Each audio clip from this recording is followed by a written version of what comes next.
Hello বন্ধুরা, অমরনাথ যাত্রার আজকের সপ্তম পর্বে আমি জোজিবাল থেকে শেষনাগ পর্যন্ত যাওয়ার অভিজ্ঞতার কথা শেয়ার করছি।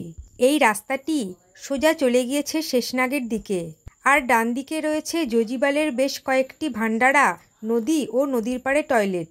চন্দনবাড়ি থেকে 7 কিলোমিটার চড়াই ভেঙে হাঁটতে হাঁটতে ক্লান্ত হয়ে কেউ বসে, কেউ বা শুয়ে বিশ্রাম নিচ্ছে, কেউ বা ভোলে বাবার গানে পা মেলাচ্ছে।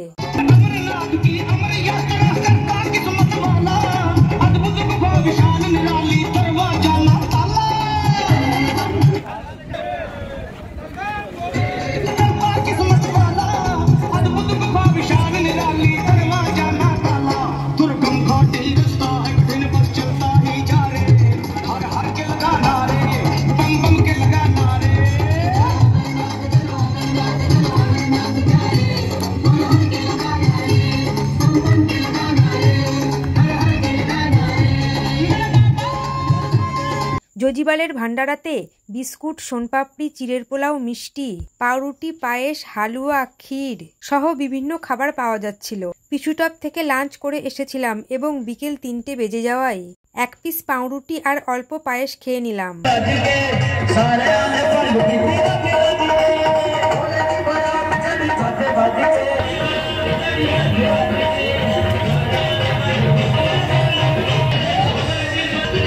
এটি পাঞ্জাবের একটি ভান্ডারা।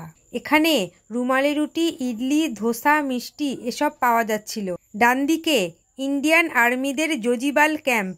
জোজিবাল থেকে বিকেল 3:30টার সময় হাঁটা শুরু করেছিলাম শেষনাগের উদ্দেশ্যে। দূরত্ব 5 কিলোমিটার, আর সেই সময় প্রচণ্ড বেগে হাওয়া দিচ্ছিল। আর এমনিতেই এই জায়গায় দুপুরের পর থেকে ওয়েদার খারাপ হতে শুরু করে, তাই যতটা সম্ভব দ্রুত হাঁটার চেষ্টা করছিলাম, যাতে সন্ধ্যের আগে শেষনাগ পৌঁছে যেতে পারি।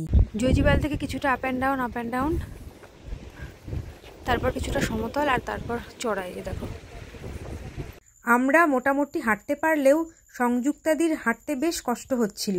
আর তাছাড়া ডাউন ও সমতল রাস্তাগুলিতে স্পিডে হাঁটতে পারলেও যখনই চড়াই আসছিল আমাদেরও হাঁটার গতি অনেকটাই কমে আসছিল। আর এখানে একজন পুণ্যার্থী গ্লেসিয়ার থেকে নেমে আসা জল খাচ্ছিল। ওই যে উপরে নীল রঙের ক্যাম্প দেখা যাচ্ছে, ওখানেই নাগাকঠি। আর নাগাকঠির আগে পাহাড়ের উপরে বিভিন্ন গ্লেসিয়ার থেকে অনেকগুলি ঝর্ণা নেমে আসছিল। এখানে দেখো, একজন পুণ্যার্থী পতাকা হাতে নিয়ে এগিয়ে চলেছে। এই জায়গায় রাস্তা কিছুটা ডাউন ও তারপর সমতল, তারপর নাগাকঠি পর্যন্ত পুরোটাই চড়াই ভাঙতে বেশ কষ্ট হচ্ছিল। তবে ভোলে বাবার নাম নিয়ে এক পা করে কোনো রকমে এগিয়ে যাচ্ছিলাম। নিচে ওই দূরে দেখা যাচ্ছে জোজিবাল ক্যাম্প। আর চড়াই ভেঙে আমরাও পৌঁছে গিয়েছি নাগাকঠি। অমরনাথের পৌরাণিক কাহিনীতে নাগাকঠি নামের কোনো জায়গার উল্লেখ নেই। তবে কেন যে এই জায়গার নাম নাগাকঠি হলো তা আমার অজানা। এখানে বেশ কয়েকটি দোকান, ভান্ডারা ও টয়লেট ছিল। চড়াই ভেঙে এখানে সবাই রেস্ট নিচ্ছিল। আমরাও কিছুক্ষণ রেস্ট নিয়ে পা বাড়ালাম শেষনাগের দিকে। নাগাকঠি থেকে মোটামুটি 500 মিটার মতো হাঁটার পরেই দেখতে পেলাম শেষনাগ লেকের প্রথম জল। মনে মনে ভেবেছিলাম, যাক, পৌঁছে গিয়েছি শেষনাগ।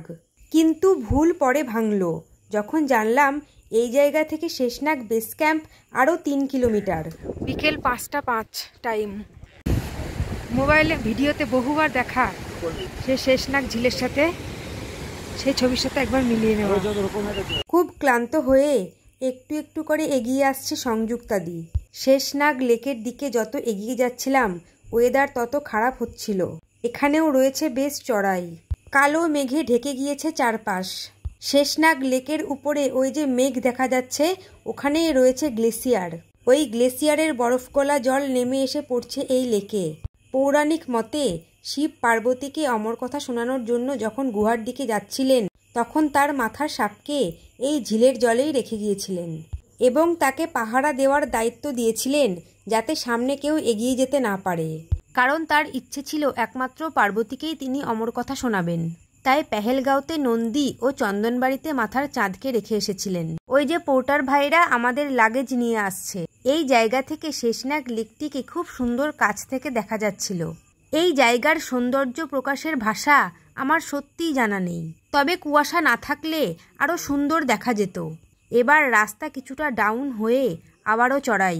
গ্লেসিয়ারের ফাটল দিয়ে নেমে আসছে জল, যা গিয়ে মিশছে ওই শেষনাগ লেকে। এইভাবে বেশ কিছুক্ষণ চড়াই উতরাই ভাঙতে ভাঙতে একসময় দূর থেকে দেখতে পেলাম শেষনাগ চেকিং পয়েন্ট। পা যেন আর চলছিল না, সেই সাথে শরীরও যেন ক্রমশ অবশ হয়ে আসছিল, কারণ ওয়েদার খারাপ হয়ে যাওয়ার জন্য ঠান্ডা দ্বিগুণ বেড়ে গিয়েছিল। শেষ পর্যন্ত পৌঁছালাম শেষনাগ চেকিং পয়েন্টে। এখানেও RFID কার্ড ও ব্যাগ স্ক্যানিং প্রচণ্ড কড়াকড়িভাবে হচ্ছিল। আর এখানকার আর্মি ভাইরা আমাদের এটা বলে ইন্সপায়ার করছিল যে আর 250 মিটার হাঁটতে পারলেই আমরা পৌঁছে যাব শেষনাগ বেস ক্যাম্পে। চেকিং পয়েন্টের পরেই রয়েছে বেশ কয়েকটি ভান্ডারা। ওই যে দেখা যাচ্ছে গ্লেসিয়ার।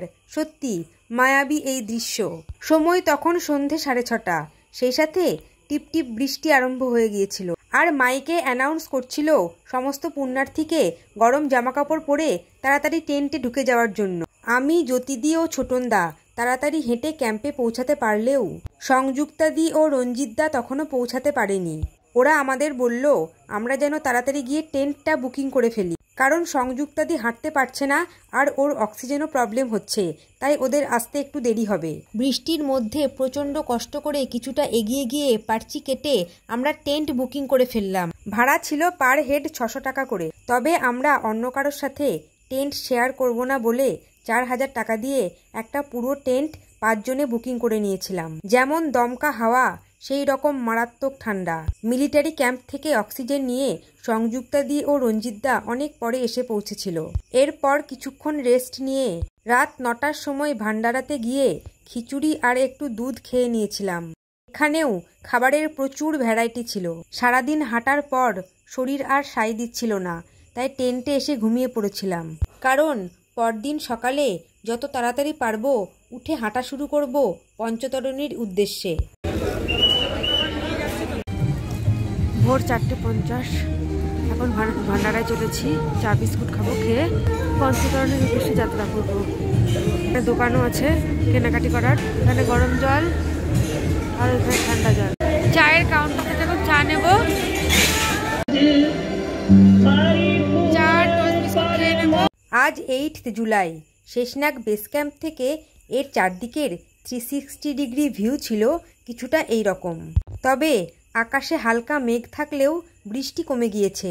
আলুর পরোটা ও ক্ষীর দিয়ে হালকা খেয়ে নিয়ে আমরা হাঁটা শুরু করলাম পঞ্চতরণীর উদ্দেশ্যে। সেই ভিডিও নিয়ে খুব তাড়াতাড়ি আসছি পরের পর্বে। ততক্ষণ পর্যন্ত সকলে সুস্থ থেকো, ভালো থেকো, সঙ্গে থেকো। টাটা।